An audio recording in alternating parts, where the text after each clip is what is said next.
Hello and welcome everyone who's signing in to today's webinar. My name is Courtney Craig and I'm the Director of Product Marketing here at AppBuddy. Thank you for taking the time to join us today. Our webinar today is called How Houghton, Mifflin, Harcourt Streamlined Sales Processes and Ditched the Spreadsheets. If you aren't familiar with AppBuddy, we provide a CRM application that allows you to easily manage your data in a spreadsheet-like view. Before we get started, we have just a few housekeeping items to mention to everyone.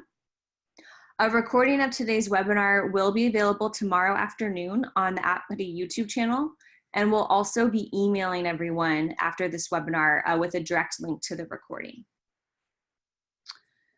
We will have all attendees on mute during this webinar. There will be 10 minutes for questions at the end, however, so you can ask your questions through the Zoom Q&A icon, and we'll do our best to get to all of them at the very end. Last, if you experience any sort of technical problems, try and sign off and attempt to reconnect. That usually fixes things. Or you can also call the dial-in number provided in your invitation if you experience issues with audio.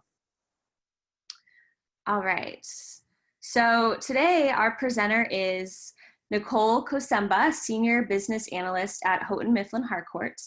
And again, my name is Courtney Craig, and I'm the Director of Product Marketing at AppBuddy. I'll be moderating this webinar today. All right, and so now without further ado, we're gonna go ahead and get started. I'm gonna pass it over to our presenter. Over to you, Nicole. Thank you, Courtney, and thank you everybody for joining today. I really love this product, so I'm super honored to be invited by AppBuddy to share on behalf of what GridBuddy, that's the tool that we use within AppBuddy, has done for us at HMH.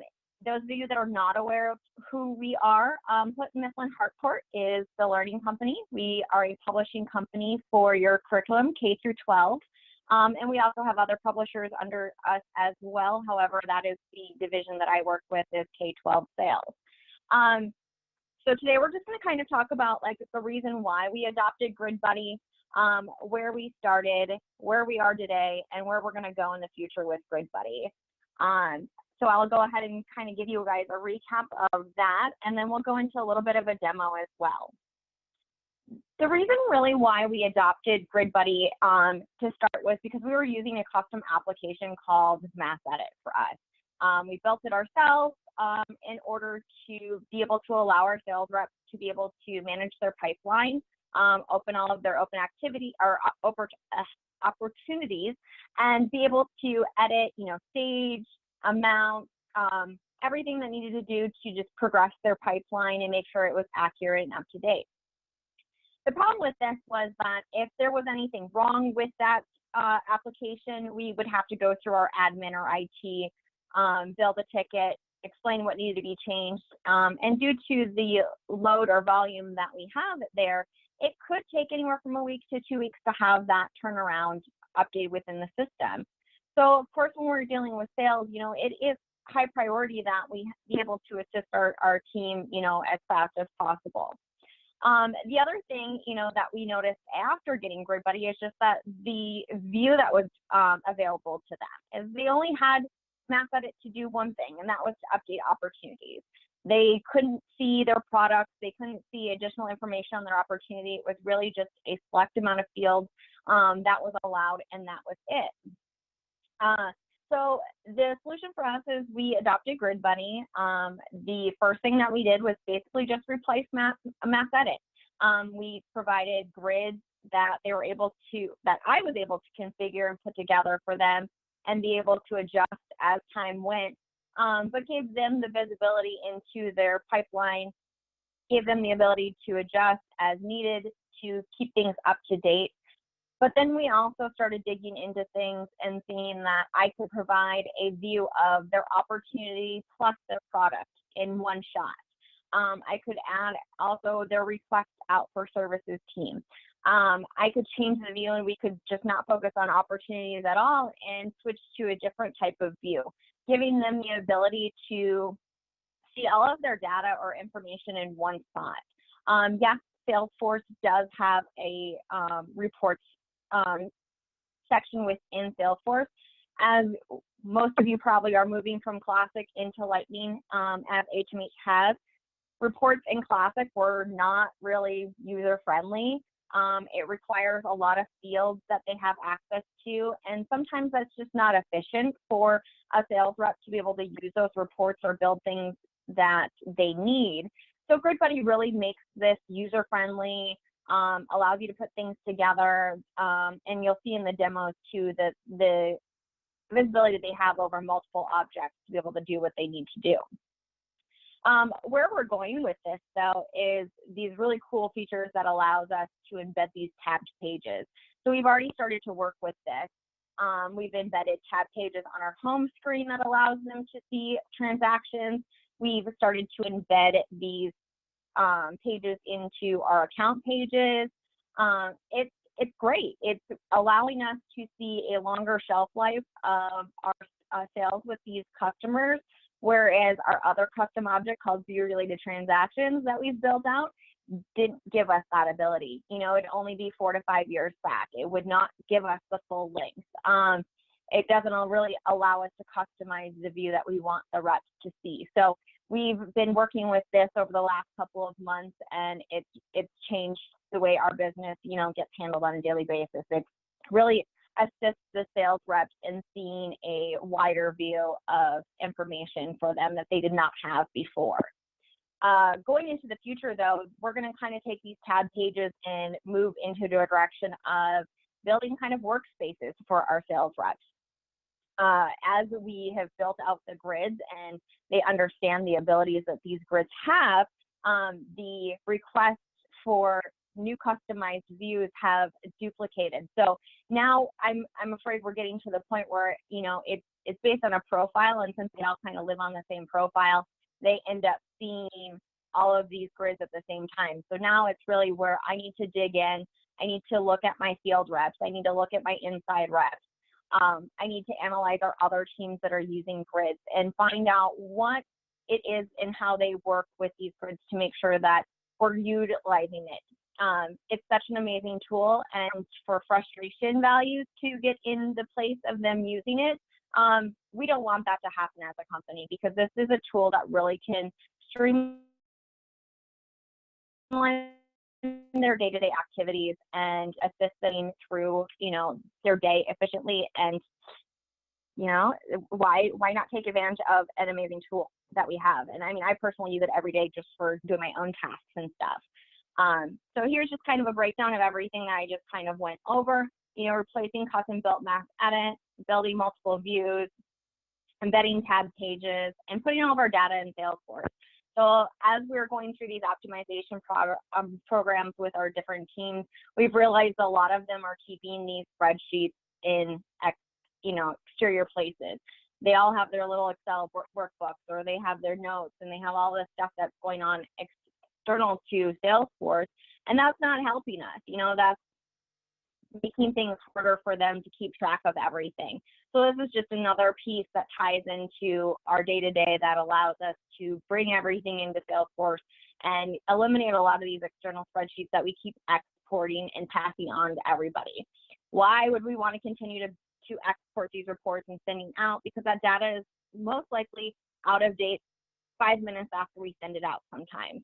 So I'll show you a couple of the grids that we've built out to eliminate some of that work as well. So let's go ahead and get into it. I have a couple different views that I want to show you. We're going to start with the sales reps view first. This is one of those main grids that we started with, replacing mass edit. So what this grid does is it looks at our open ops by quarter. You're always going to have a filter available to you over here. So this really allows you to stack a lot of different views, customize views for your sales reps to make it easy for them to pick what they're trying to look at. You have the ability to customize all of the fields that are available to them here. You can make them read only, you can make them editable, and there's even the ability to like make some action items off to the side. So not only is this a great place to go, okay, here I can see my overall everything, but it also gives you quick links into these transactions as well. So even if you had a user that was like, oh, I don't want to work this way per se, but I like that I can see all my information. If they truly wanted to hit every object individually, they have a quick list right here. So either way that the rep works or wants to adopt this product, it really works in multiple different ways for them and still makes it very efficient. They could, like I said, from these action items, simply send an email, open the record, add products. You know, they can do numerous things that you can build out for them to make their life easier. With the filters, I've gone ahead, and for this is based on quarter. So what I've done is I've built them each one for each quarter. And depending on the way the rep wants to work their opportunities, I've grouped them by forecast and I've kept them ungrouped. Some of our sales reps like to just work from highest volume down to lowest. So that's where we have that ungrouped value. So if I select this filter and we take a look at how the data goes in, you can see that it puts that largest opportunity at the top for them, and they can work their way down. If we switch this to the other way, where we group it by forecast and have that summary, it allows us more to kind of get a visibility on our pipeline to show where those low, medium, and highs are. So you can see right here that it automatically groups this category into low. It says that I have 12 here, and it gives me a summary here. What's great about this option that I really like is as you work through it, say I'm done with my low and I'm ready to look at my medium, I can collapse this just by clicking on that top, and boom, now I'm into my medium view. So even if I wanted to collapse all of these and see everything just in an overall view, I could also do that. And then I can pop back open the group that I really want to throw some focus on. You can come through here and you can make adjustments to these grids super easily just by going in, switching that. You can make as many adjustments to this. We can change our close date, decision date. If we made a mistake and I wanted to back it out, all I have to do is hit that reverse. Say I wanted to do a bunch of updates all at once. Maybe I want to select the first 5 because I've already made calls to these. I can select those individual ones, come over to my decision date, use my mass update section down here at the bottom to just select it, or I could do all if I was trying to update everything. And you can see where all of your changes are happening with that yellow. It is not saving any of this information until I come over to this button, I hit save. So that's always just a reminder as you're working on it. I'm going to go ahead and refresh this grid so we don't lose or keep any of those changes. But you can see how quickly and easily you can move through and adjust these types of things as a sales rep, or even if you're using this for other things, and I'll kind of show you something that I use it for here in a little bit.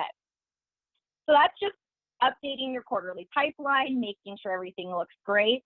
Here's one of those stacked versions that I wanted to show you. So this gives you your opportunity report, but you also see underneath here I have a couple other objects related to it. So I can blow this out and I can actually see the products that I have related to this particular opportunity header. So in a certain states for us, we have close adoptions where we actually preload their opportunities based on an estimated value or an estimated amount of enrollments that we think that the district should buy at. That doesn't necessarily mean that's where it's like, you know, done and delivered. So they're going to have to go back and edit these amounts after they have those conversations with the school districts.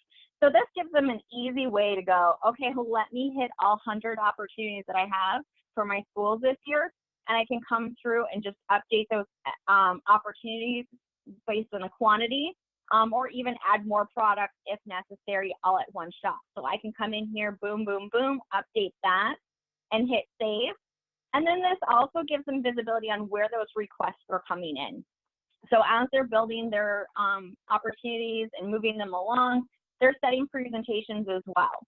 So this gives them an idea like, okay, I'm this far along, we're in finalist negotiation, I should have a service request already put in. I should have somebody, a consultant going out there and doing some kind of training with the teachers, or you know, whatever the case may be. So that's, again, another visibility into this that they can kind of go through and see if they do or do not have that next step available or in the system yet. So something Mass Edit could not do. It could not work at this level whatsoever. So these are just additional things that we've learned that for the team or me just working with them that I'm like, gosh, how can I make their life easier? How can I give them more information at their fingertips that they can't find, you know, on their own or don't have time? We've really started to enforce tasks this year. In the past, tasks were kind of a problem because it's like, okay, well, if I create 100 and I'm only looking at a specific account, I'm not catching the rest of my tasks. You know, so this gives them the ability to come in here, look, pull up their past due, you know, on that Friday afternoon before they head home for the week and go, okay, what did I not get to this week? Let me go in and update these. Oh, I did talk to them. I just forgot to update this. They can adjust their notes. They can change the contacts in here. They can go ahead and close these out if they're done already. They can focus, you know, in a different way. They could look at what they have going on today and use this as a daily thing. So it really depends on where your company is, what the goal is, but the amount of ability this tool can go on is unlimited. I mean, it really goes above and beyond. So from there, that was kind of stage one. What we've moved into stage two here is where we've added these additional tabbed pages, which I really, really love. So what we have here is our account page. And like I said before, we had that view related transaction. It would only go back to like 2012, about 4 or 5 years back from where we currently are. Now they can actually come in here. It's the exact same view that they get in GridBuddy here. We're just pulling that grid out of there. And I've built it out so that they can see the different transaction types. So they simply can come in here, see everything, the entire sales life of this, all the way back to 2002 in this view, and see what opportunities they had for how much, and go right to that object and find out what products were sold. They can go back and they can see what samples were sent out, what proposals were completed, what pilots we might have ran, and even our products in use. What products are they using as a school district? What are the quantities that they're using? And then be able to see what service appointments that they have on this school district coming up. So very, very large span of information that gets embedded here that, you know, Salesforce doesn't always have the bandwidth to be able to build in here. So to be able to build these in GridBuddy and just insert that into that section really can save a lot of your resources and bandwidth within these accounts, but provide a mass amount of information. Somewhere else that we've used that as well is over here on our homepage. So service appointments have become, we've changed the way we've worked with those. We used to have these calendar invites, so they would update in our calendar, whereas that changed this year. So this is where it became very necessary that we make sure that they get a view into what events are coming up for them within the year. This section in general, we're going to really grow on. We're going to kind of create like a My Stuff section and bring in those important grids from GridBuddy and allow them quick access. Like, okay, you know, maybe I'll bring my tasks in here next. Maybe taking a look at my contacts, or, you know, things that we really know that they need quick access to, and to make really easily available to their homepage versus them having to make a few extra clicks to get into grids.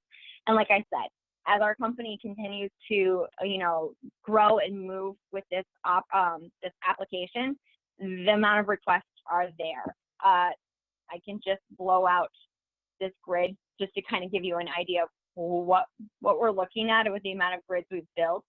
And this is just simply for the sales team. Like, this doesn't even cover the other teams that we have. So this is a lot, and this is, like I said, can get very overwhelming because of how much they love this tool. So that's why I have to take the next step. I have to think forward, and, you know, GridBuddy lets me do that. So I'm super excited to get more in depth with the field teams and really understand our differences, how they work, what information is important to them, and how do I to adjust this so that each team can work independently, not get frustrated, and everything be smooth because they're not looking at something that may be necessary for inside that isn't necessary for field. So let's go ahead and switch directions a little bit.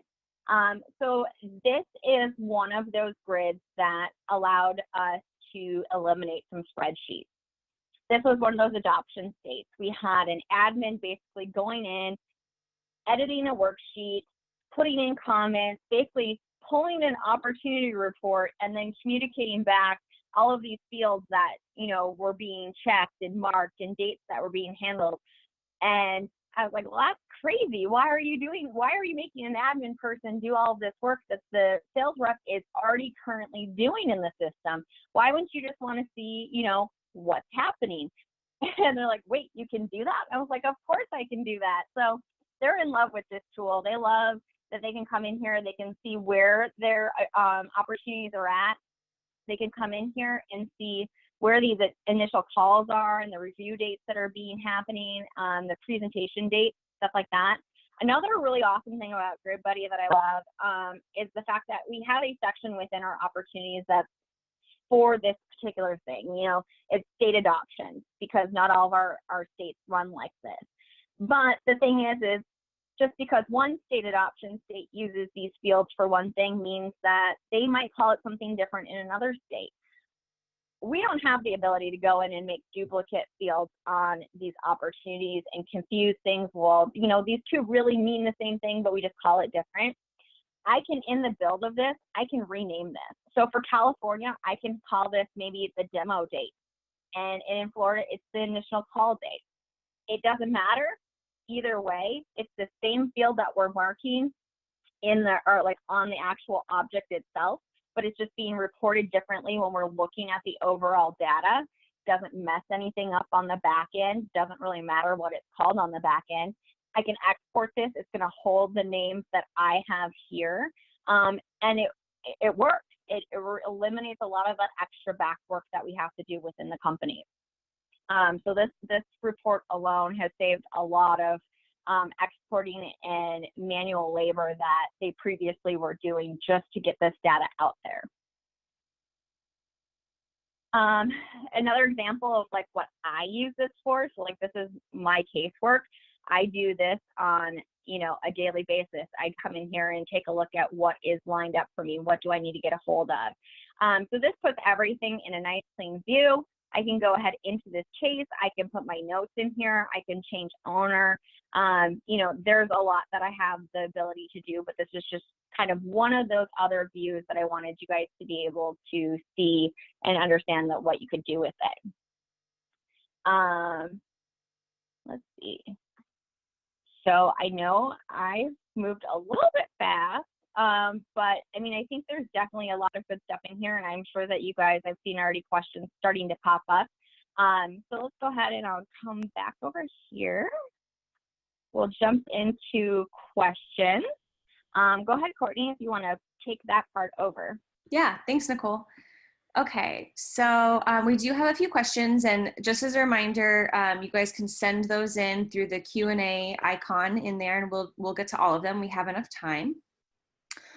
So the first question is from Tom, and it is, how easy is it to configure a grid? That is an excellent question. I have managers and reps come to me and they're like, oh, you know, I really wish I had the ability to, you know, see this time frame, or something's just not working.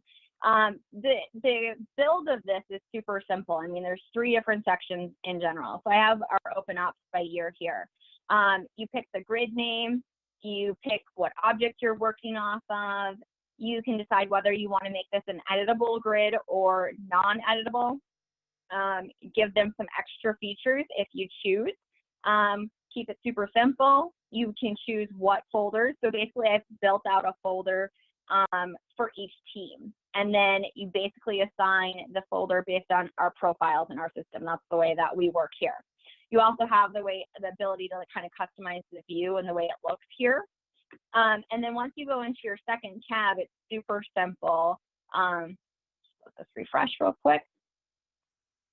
And I'm not an admin. I'm simply a sales ops support. I learned this in a matter of like a week or two, and You know, as long as you're tech savvy, you can pick this up. You don't need an admin to do any of these things. When we get into the more complex things like the tab pages, yes, you will need an admin to embed those and create those based on, you know, the way your company's set up. But it automatically starts you off of your first parent, and then it brings in all of the fields that are related to that object. And then you simply just choose which ones you want to move over. You'll notice that some of these are highlighted blue. That's where I've gone in and I've made those read-only fields. Where I said that you could relabel something, this is where you would do that. So it might say one thing from the opportunity field, it might be named that, but on this particular report, maybe you want that account name to be something else. See, that's where you can relabel that as well.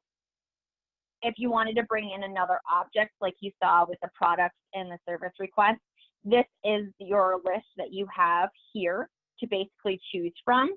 And if I decided to put, let's see, I'll just grab that.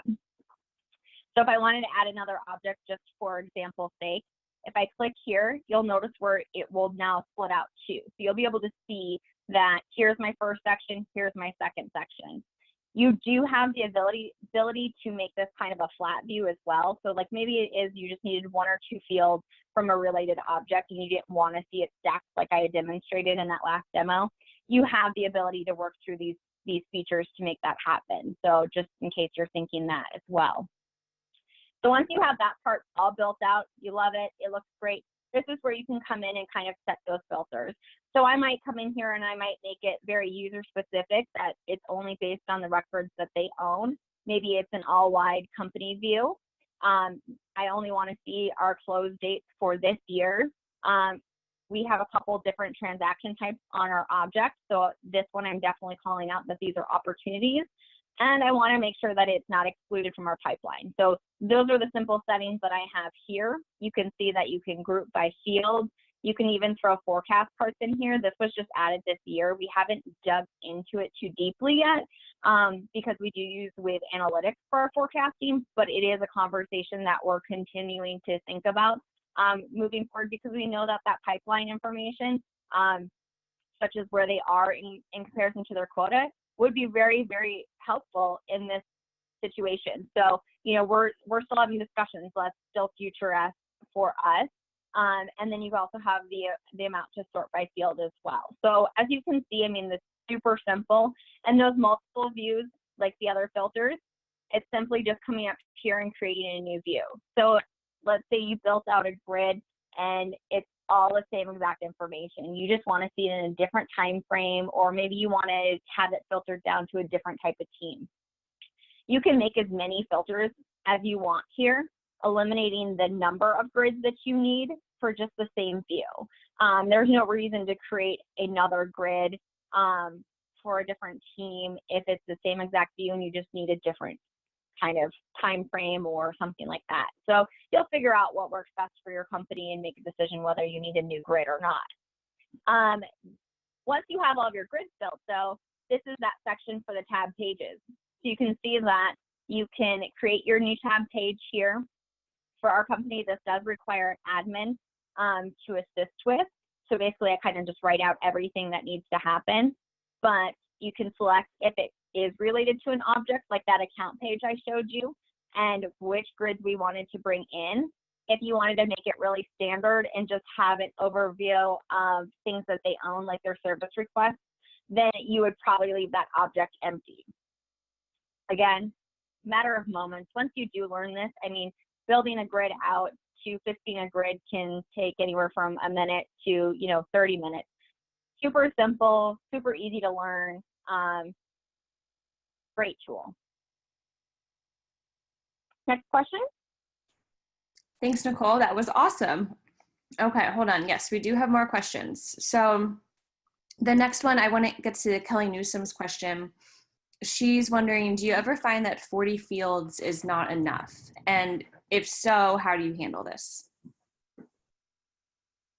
I haven't gotten to the point where the fields that were presented were not enough. And I don't even know if we touched 40 fields at all. You have to remember that this is not something too complex. I mean, you could get complex with it, most definitely. But what we use it for is really our sales reps level, and we don't want to overcomplicate things with them. So we really dig into finding out what information they really need to know or see and focus on that. And that's where I came, like I said, when we first started this, it was, here's this cookie cutter view everybody uses. I didn't think anything different. I was like, okay, great. Like it's providing you all of the information you need, should be fine, should work for all the teams. But the more questions I ask, or the more time that I spend in front of people and understand maybe why they're not using it, it's due to that. Oh, well, we don't use that part, or we don't use this part in our team, or, I just don't need all those fields. And they have the ability to customize a little bit themselves too, but when they're doing as much work as they're doing, they're really not trying to learn too much. So keeping it as simple as possible is the best way to get this adopted. You're going to have your expert users that are going to go like, oh, I can build my own filters, and I can do this, and I can do that. And it's like, great, go for it. You can't break anything.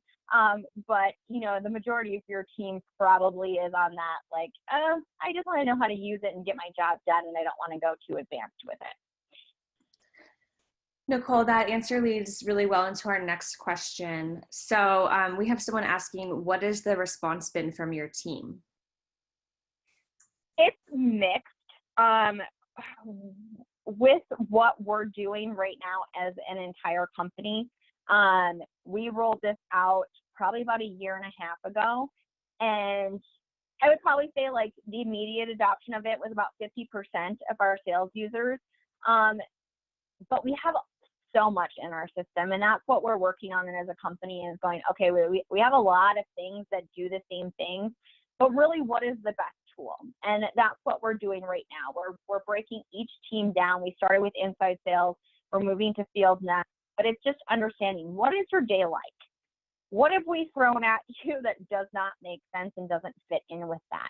As a company, we have all of these great ideas, and as a sales, sales support, I'm like, oh, this is amazing. You can do this, this, and this. But I don't think about necessarily, if I didn't come from their world, I don't think about the things that they do daily or the tasks, and then go, oh, you know what, you're right. That would be an extra step, or that does, conflict with what we already taught you with this.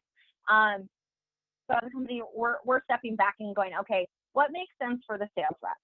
How do we fix what's best for them?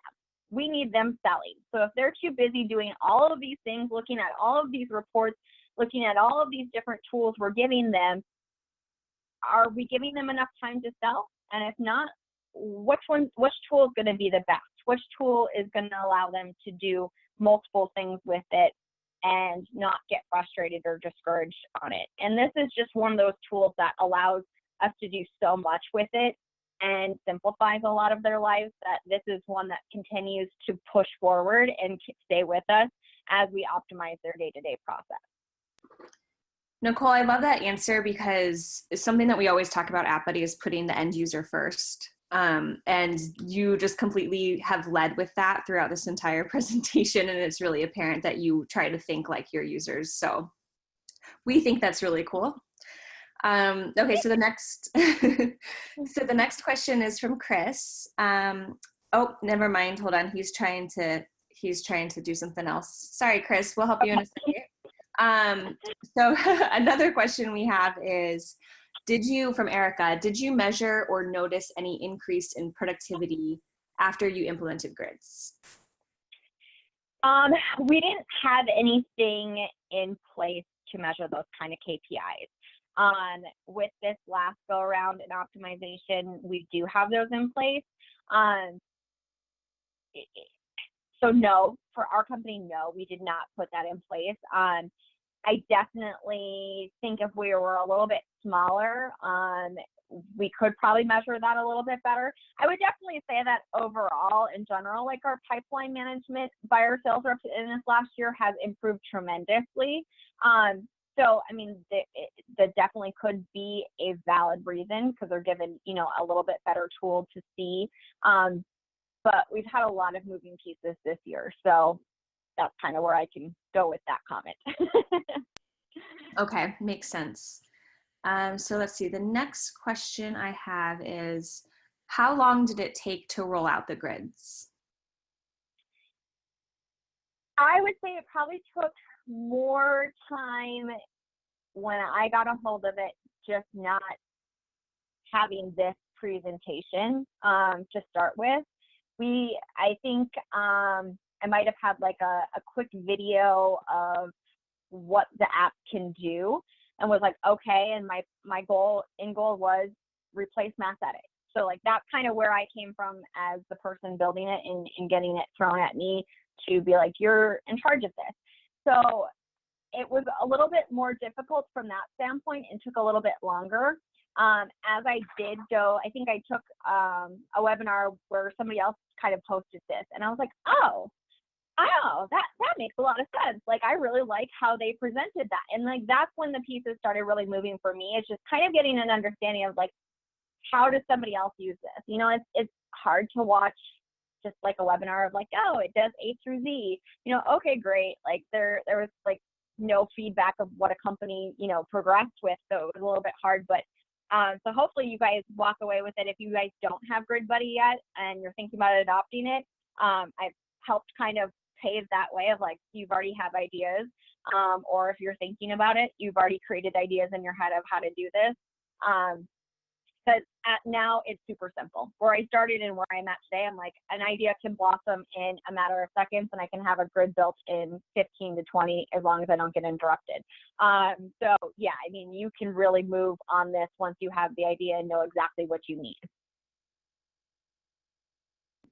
Great. Okay, well, I don't think we have any more questions coming in. If anyone wants to send those in right now, we'll get to them. Otherwise, we can conclude a little bit early. Okay.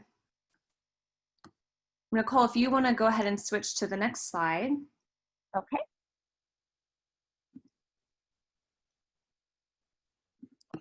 Okay.